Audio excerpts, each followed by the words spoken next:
Each week, the Bible as Literature podcast brings you in-depth discussion of the biblical text in a format short enough for your morning commute, but long enough to be substantive, posing difficult questions meant to keep you engaged. If you value this work, please consider donating as little as 25 cents per episode. That's just $1 per month. To learn more, please visit patreon.com/Bible. That's patreon.com/Bible. Thank you.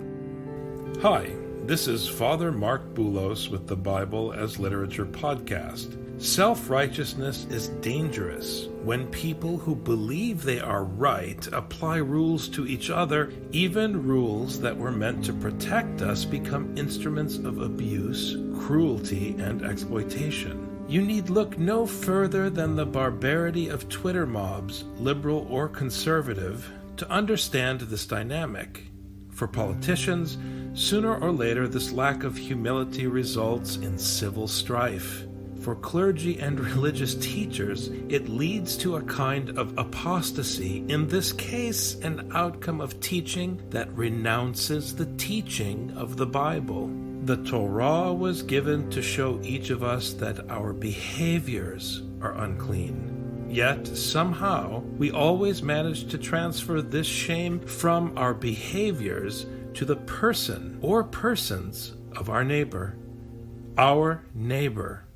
Like the wild man exiled to the Gerasene graveyard or the woman with the flow of blood is eventually deemed unclean. This is the sin.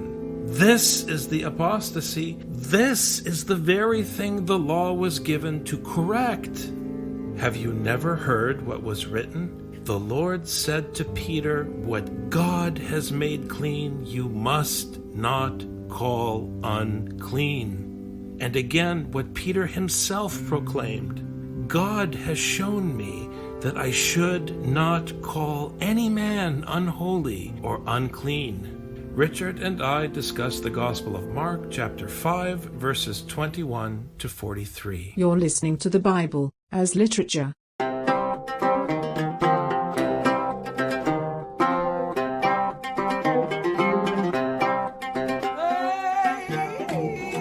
Hi, this is Father Mark Boulos. And this is Dr. Richard Benton. And you are listening to episode 159 of the Bible as Literature podcast. Haggai is not a book that comes up very often in discussion. This chapter in Mark is really Jesus coming up against the forces of uncleanness. And Haggai is a book that has a discussion about what happens when the clean and the unclean come into contact. The discussion in Haggai is if you have something clean and it touches something that's unclean, can the clean thing spread its cleanness to the unclean thing, or does the unclean thing spread its uncleanness to the clean thing? And in the discussion in Haggai, the conclusion is that uncleanness spreads, but cleanness does not spread. And that makes logical sense too. If you have a clean thing in a mundane sense and it touches a dirty thing, you don't say, okay, now I don't need to wash the dirty thing. You say, oh, now I need to wash the thing that used to be clean. Now here in this passage, Jesus is coming into contact with the two things that are most unclean in the Jewish cult. One is a dead body, and another is a menstruating woman or a woman with a flow of blood. Those are the two most unclean things, and that would render anyone unclean under normal circumstances. And let me just make a point about the woman with the flow of blood. People will immediately ask the question, does this mean that there's something wrong with women from a biblical perspective? Why is menstruating unclean? It has nothing to do with gender. You have to remember that blood is sacred, that transgressing blood, which is the life that God gives to creatures on earth in Genesis, the dem, the blood, is something very problematic for the Torah. You cannot mess with God's gift of life. So anytime blood is spilled, it is a reminder of man's transgression in Genesis when we took life, whether it was the killing of our brother as sons of Adam, or it was the sacrifice of animals, which is the shedding of the sacred blood, the dem, because of our sins. Blood is unclean because it represents man crossing a boundary he shouldn't. So I want to be clear, it's about the blood, it's not about her gender or about the question of menstruation per se. It's not about dead people, it's not about women. This is, like the entire book of Mark, about Jesus and the seed, the teaching that he's trying to spread. What the passage is showing us is that the teaching of Jesus will overcome any uncleanness.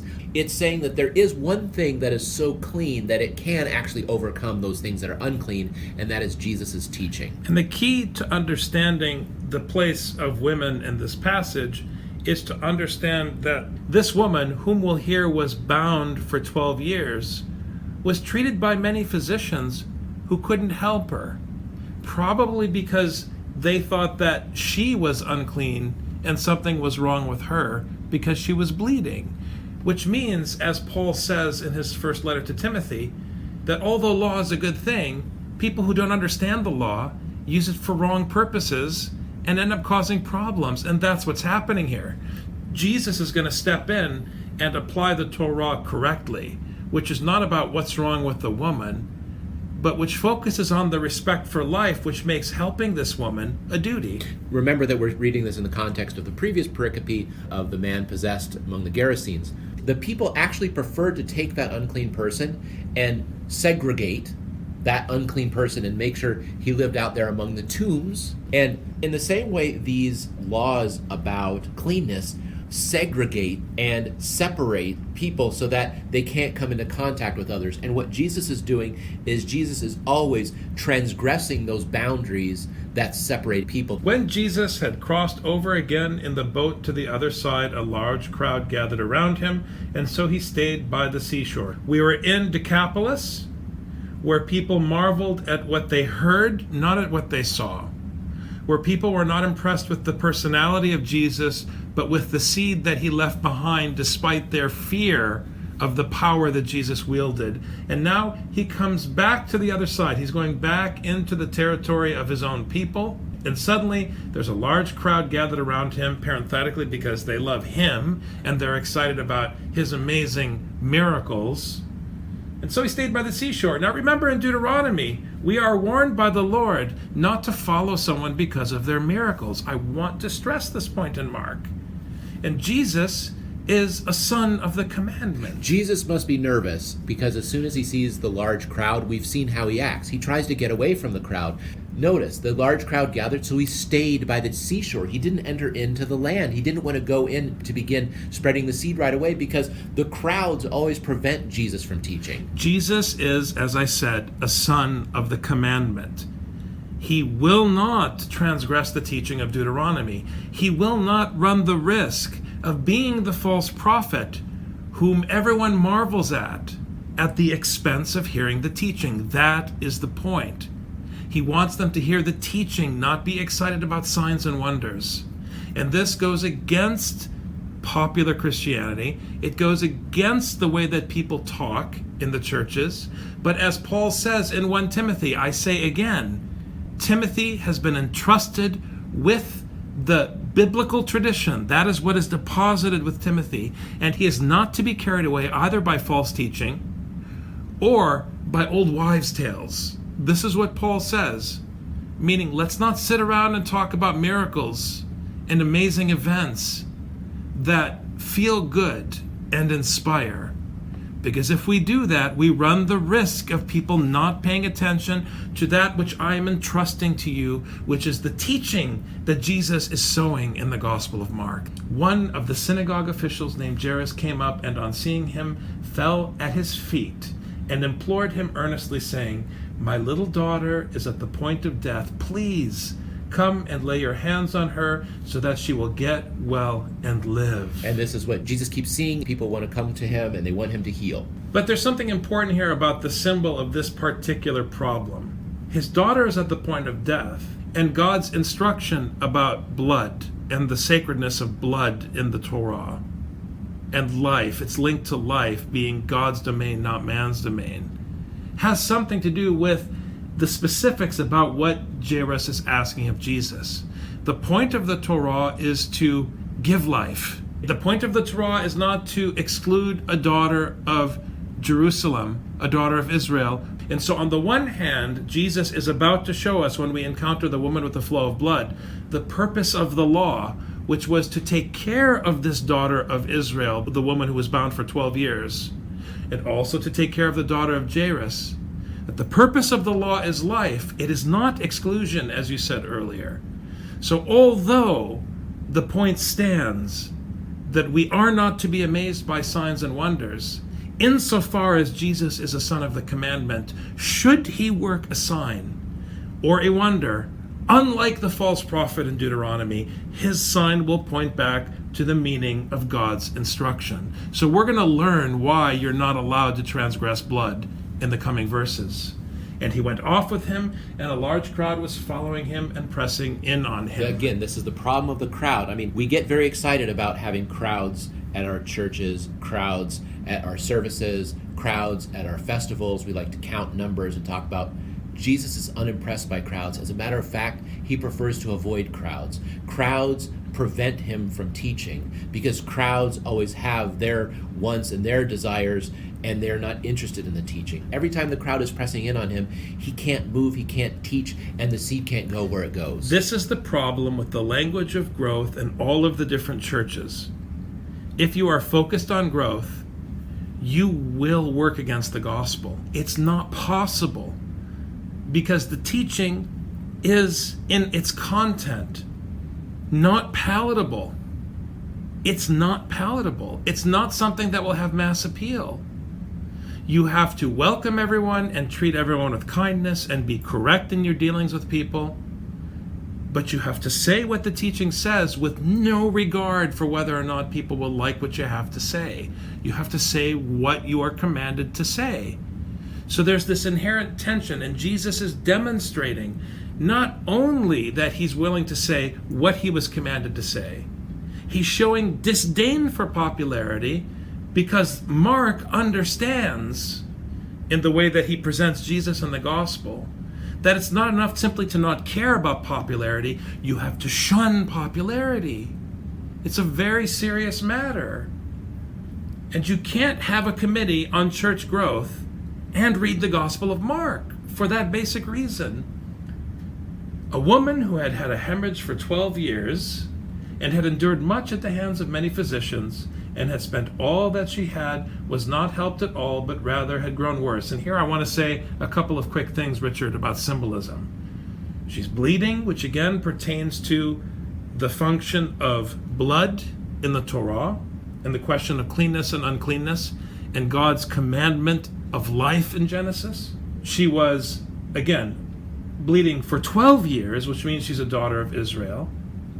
She had endured much at the hands of many physicians, which means that lots of people tried to help her, lots of teachers, and they couldn't because they don't understand the law or the prophets. In the ancient world, philosophers and physicians were not separate from each other. I mean, remember, Aristotle did a lot of his work in anatomy. So understand, when we say physicians, it's not a stretch to say that these are teachers and philosophers, because they would all have their philosophical framework they're working from. That continues the theme of 1 Timothy, ironically. But worst of all, she spent all that she had and was not helped. Now, it doesn't say that she was a widow, but in principle, physicians and philosophers and leaders of the synagogue in the critique presented in the New Testament are the ones who prey on unsuspecting widows. Jesus explicitly says so in his proclamation against the synagogue in Matthew, that religious leaders prey upon widows to take their money. So not only have they not helped her for 12 years, but they've taken from her. They've impoverished her. After hearing about Jesus, she came up in the crowd behind him and touched his cloak. For she thought, if I just touch his garments, I will get well. Don't forget, we've been talking about the problem of this rabble. This has been a problem up till now. And now we have a woman who seems to be virtuous. She heard about Jesus, and she came up to touch him, and she thought, if I just touch him, I'll get well. It seems like she doesn't want to disturb him. She doesn't want to get in his way. It shows that she has faith. So it really is about the teaching with her, and this is how she distinguishes herself from the rest of the crowd. She places trust in the mustard seed, which is why her gesture is small. You cannot allow yourself to lose hold of the context in Mark. I'm referring to the mustard seed not because it sounds nice or it fits or has a kind of good poetic feel. I'm referring to the mustard seed because Mark presented the parable of the mustard seed as a parable of the kingdom. It's a central feature of Mark. All the mobs are all around Jesus cheering, "Yay, Jesus." She doesn't want Jesus to even know she's around. She sneaks up and touches his robe. This is the tiny faith of the kingdom. This is the faith that moves mountains. Immediately, the flow of her blood was dried up, and she felt in her body that she was healed of her affliction. Immediately, again, it's this beautiful word, aphthes.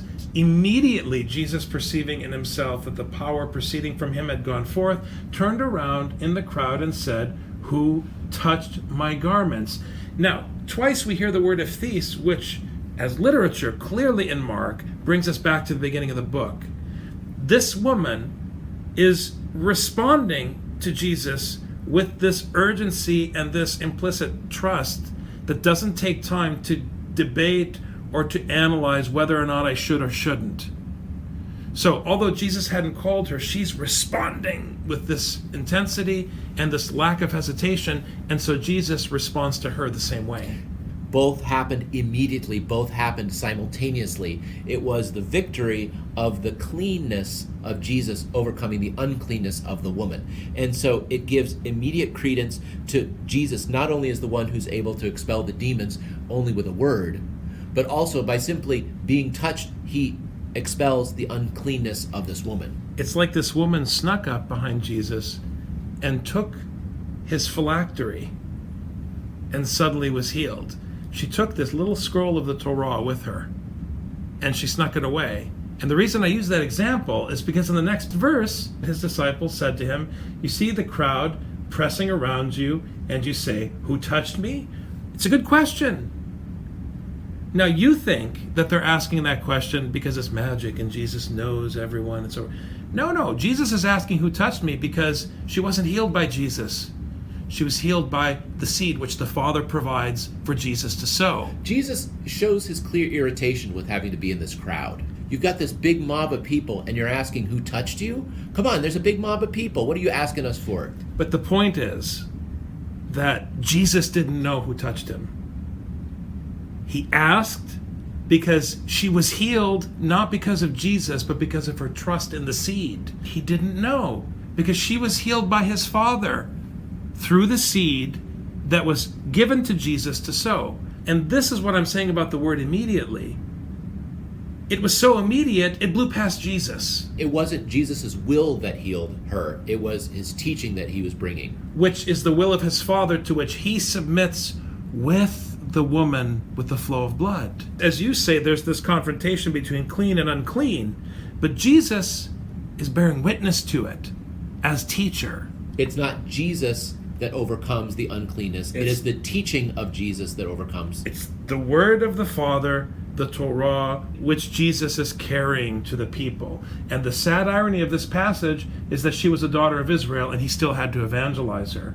And he looked around to see the woman who had done this, but the woman fearing and trembling. There's that fear again in Mark, Richard. But the woman fearing and trembling, aware of what had happened to her, came and fell down before him and told him the whole truth. And he said to her, "Daughter, your faith has made you well. Go in peace and be healed of your affliction." Now here, you have Jairus who bowed in fear, and you have this woman who bowed in fear.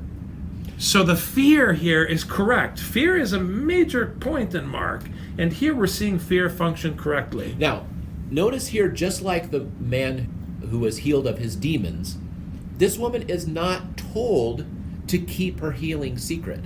Go in peace and be healed. Does not say, don't tell anyone of this. So when the people are being healed out of their faith and not out of their demands, their faith shows that they've internalized the teaching. If they've internalized the teaching, then Jesus wants them to go out and speak.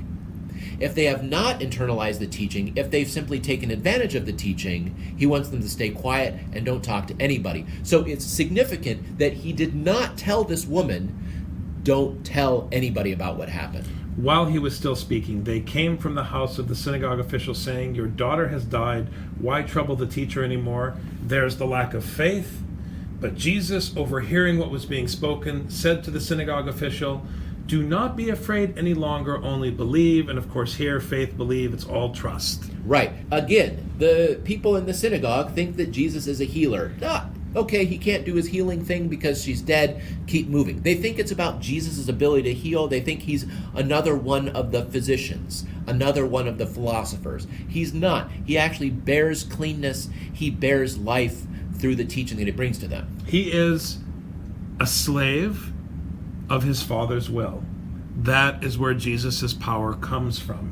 And he allowed no one to accompany him except Peter and James and John, the brother of James. Here, briefly, he's bringing the pillars, which is an allusion to Galatians, because in Galatians, it was very clear that Paul took them aside. He spoke to the pillars in Jerusalem and got their alignment on the gospel, and they committed that they supported the gospel, and then they did so publicly in council, and later on they renege on that support.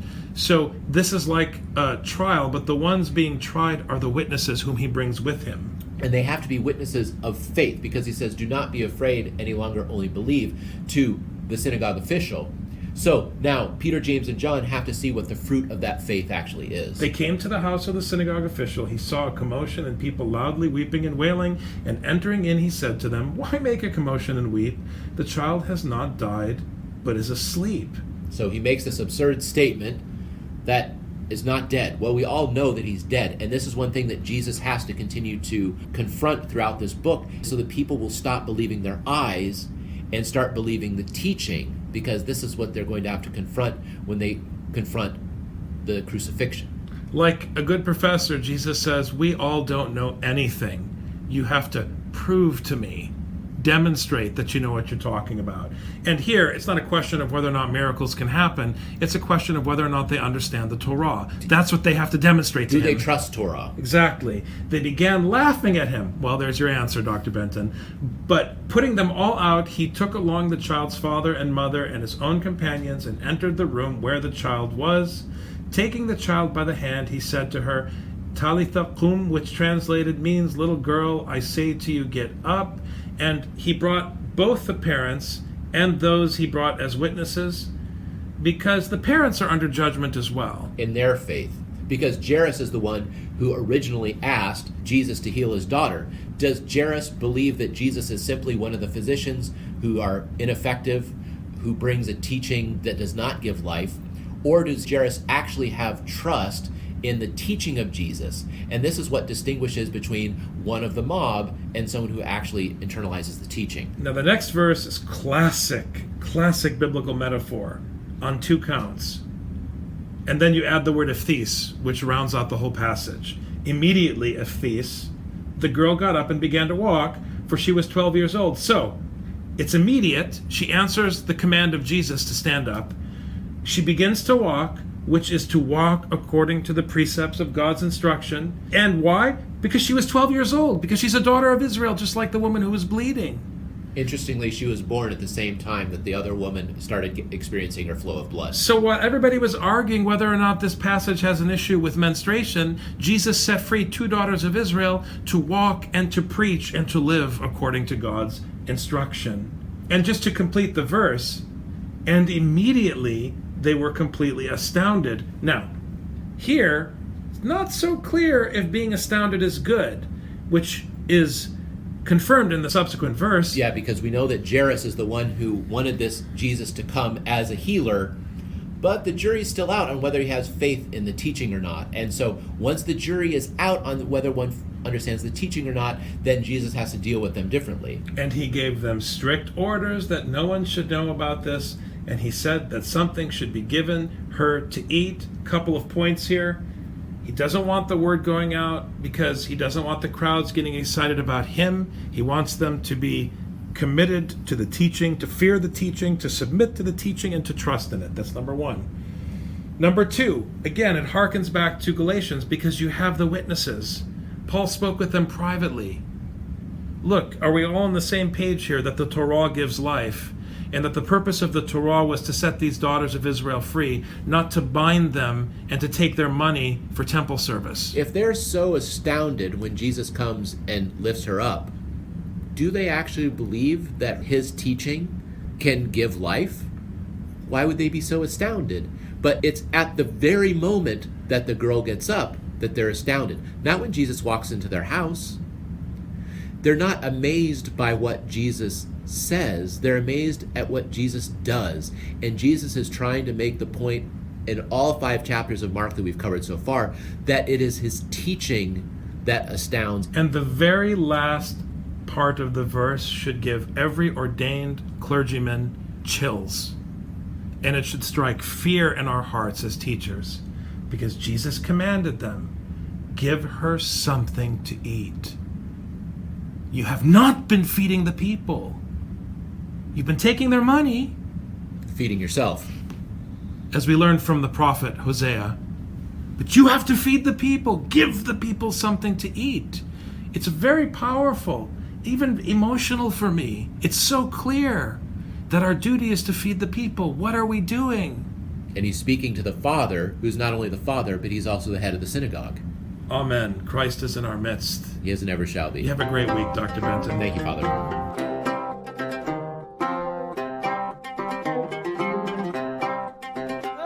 You've just heard the Bible as literature.